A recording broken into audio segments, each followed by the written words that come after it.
আপনি কি কখনো এমন অনুভব করেছেন আপনি বড় কিছু অর্জন করতে চান, আপনি সাফল্য নিয়ে স্বপ্ন দেখেন, আপনি একটি উন্নত জীবনের কল্পনা করেন, কিন্তু যখন কাজ করার সময় আসে আপনি দেরি করেন, আপনি বলেন কালকে করব।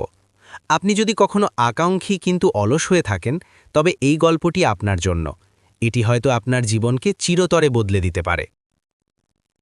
একসময় সবুজ মাঠ আর উঁচু গাছে ঘেরা একটি ছোট গ্রামে আমির নামে এক যুবক বাস করত। আমিরের বয়স ছিল ২৫ বছর। সে ছিল শক্তিশালী, স্বাস্থ্যবান এবং স্বপ্নে পরিপূর্ণ। সে প্রায়ই তার বন্ধুদের বলতো, একদিন আমি এই গ্রামের সবচেয়ে ধনী কৃষক হব, আমার ফসলের মাঠ সোনালী রঙে উজ্জ্বল হবে, লোকেরা আমার কাছে পরামর্শের জন্য আসবে এবং আমি সর্বত্র সম্মানিত হব। গ্রামের সবাই আমিরের এই বড় আকাঙ্ক্ষার প্রশংসা করত, কিন্তু একটা বড় সমস্যা ছিল। আমির ছিল ভীষণ অলস। যখন সূর্য উঠত অন্য কৃষকরা মাঠে যেত, আর আমির তখনও বিছানায় শুয়ে থাকত। গ্রামের লোকেরা যখন প্রচণ্ড রোদে ঘাম ঝরিয়ে কাজ করত, আমির তখন ছায়ায় বসে নিজের স্বপ্নের গল্প করত। যখন কেউ তাকে কাজে ডাকত, সে শুধু বলতো, আমি পরে করব। তার মাথায় সবসময় বড় বড় পরিকল্পনা থাকত, কিন্তু কাজে নামার ইচ্ছা থাকত না। সে সাফল্যের কল্পনা করতে ভালোবাসত, কিন্তু সাফল্যের জন্য প্রয়োজনীয় কঠোর পরিশ্রমকে সে এড়িয়ে চলত। একদিন সন্ধ্যায় আমিরের কাকা, একজন বৃদ্ধ জ্ঞানী কৃষক, তার সাথে দেখা করতে এলেন। তিনি আমিরের খালি মাঠের দিকে তাকালেন। জমি উর্বর ছিল, কিন্তু সেখানে কিছুই ফল ছিল না।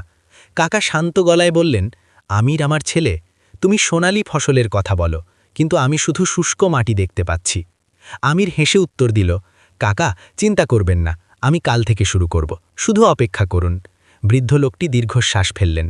এই কাল শব্দটি তিনি বহুবার শুনেছেন। কাকা তখন পকেট থেকে দুটি ছোট থলি বের করলেন। ভেতরে ছিল দুটি ভিন্ন বীজ। তিনি বললেন, এগুলো জাদুকরি বীজ। প্রথমটি হলো আকাঙ্ক্ষার বীজ। তুমি যদি এটিকে রোপণ করো এবং প্রতিদিন যত্ন নাও, এটি একদিন ফল, ছায়া আর সম্পদ দেবে। দ্বিতীয়টি হলো আলস্যের বীজ। এটি খুব দ্রুত বাড়ে, কিন্তু এটি পুরো মাঠ আগাছায় ভরে দেবে এবং সব কিছু ধ্বংস করে দেবে।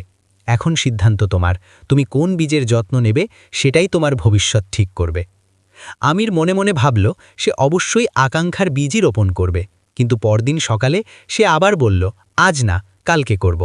কয়েকদিন পর সে বিরক্ত হয়ে দুটো বীজই রোপণ করল এবং ভেবে নিল, পরে সময় হলে দেখবে। এরপর সে আবার আগের মতো অলস জীবনে ফিরে গেল। দিন কেটে গেল, সপ্তাহ পেরিয়ে গেল। একদিন হঠাৎ সে মাঠে গিয়ে চমকে উঠল। আলস্যের বীজ থেকে জন্ম নেওয়া আগাছা পুরো জমি ঢেকে ফেলেছে, তারা সব কিছু নষ্ট করে দিচ্ছে। আর আকাঙ্ক্ষার বীজটি, সেটি ছিল দুর্বল, ছোট এবং প্রায় মরে যাওয়ার পথে, কারণ কেউ তার যত্ন নেয়নি। তখন কাকা আবার এলেন এবং বললেন, এটাই তোমার জীবন আমির। আকাঙ্ক্ষা টিকে থাকে কেবল কাজ আর শৃঙ্খলায়, আর আলস্য ওর নিজে থেকেই বেড়ে ওঠে এবং সব কিছু ধ্বংস করে দেয়। তখন আমির হাঁটু গেড়ে বসে পড়ল। তার চোখে জল এসে গেল। সে বুঝতে পারল, স্বপ্ন দেখা যথেষ্ট নয়, কাজ না করলে স্বপ্ন মরে যায়। সেই রাতেই সে সিদ্ধান্ত নিল, সে আর দেরি করবে না। পরদিন সূর্য ওঠার আগেই সে কাজে নেমে পড়ল। আগাছা তুলল, কষ্ট সহ্য করল, প্রতিদিন নিয়ম করে মাঠের যত্ন নিল। ধীরে ধীরে আকাঙ্ক্ষার বীজ বড় হয়ে একদিন বিশাল ফলদ গাছে পরিণত হল। আমিরও বদলে গেল। সে অলসতা জয় করে সফল মানুষ হয়ে উঠল।